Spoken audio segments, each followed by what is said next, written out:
Hello, আসসালামু আলাইকুম বন্ধুরা। আশা করি আপনারা সকলে ভালো আছেন। আজকে একটা নতুন ভিডিও নিয়ে হাজির হলাম। আজকে ভিডিওটা হচ্ছে যে আপনারা ফেসবুকে একজন অন্যজনকে কিভাবে ইনভাইট করবেন। তো চলুন আমি আপনাদেরকে দেখাই। আপনি যাকে ইনভাইট করতে যাচ্ছেন তার আইডিতে যাবেন।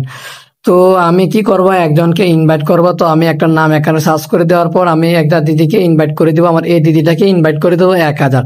আপনারা অনেকে আছে ইনভাইট করতে পারেন না, যারা ফ্রেন্ড লিস্টে আছেন তাদের ইনভাইটটা কিন্তু এই জায়গায় শো করবে না, এই কর্নারে শো করবে। দেখতে পাচ্ছেন এখানে কর্নারে কিন্তু শো করছে ইনভাইটটা। শো করার পর নিচে অপশন চলে যাবেন, এই যে নিচে ইনভাইট অপশন লেখা আছে ইনভাইট ফ্রেন্ড, এখানে দেওয়ার পর এখানে চলে যাওয়ার পর এখানে ক্লিক করে দিবেন। তো এটা হচ্ছে আপডেটের অ্যাকাউন্ট, যারা আপনার ফ্রেন্ড লিস্টে আছে তারা হচ্ছে যে এই কর্নারে আপডেট থাকবে, ইনভাইট অপশন থাকবে। আর একটা আছে যে এই যে আমি একটা দিদির পরিবারে গেলাম, ওনাকে যদি আমি ইনভাইট দিই তাহলে দেখতে পাচ্ছ এখানে 3 ডট আছে।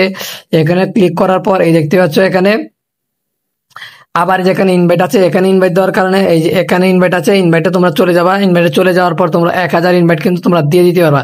তো 1000 ইনভাইট দিয়ে কিন্তু তোমরা অনেক স্টার সেন্টারদের কাছ থেকে স্টার পাবা, তাদেরকে স্ক্রিনশট দিয়ে দিও, ঠিক আছে।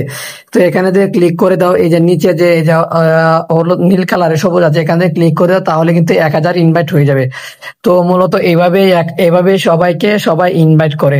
আর ইনভাইট করলে কি হয়, আপনার আইডি তাড়াতাড়ি বড় হয় আর কি। একজন আপনার ইনভাইটটা যদি কেউ অ্যাকসেপ্ট করে তাহলে আপনার আইডিতে ফলোয়ার বেড়ে যাবে।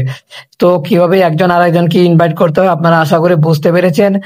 আর ভিডিওটা ভালো লাগলে চ্যানেলটি সাবস্ক্রাইব করে পাশে থাকবেন।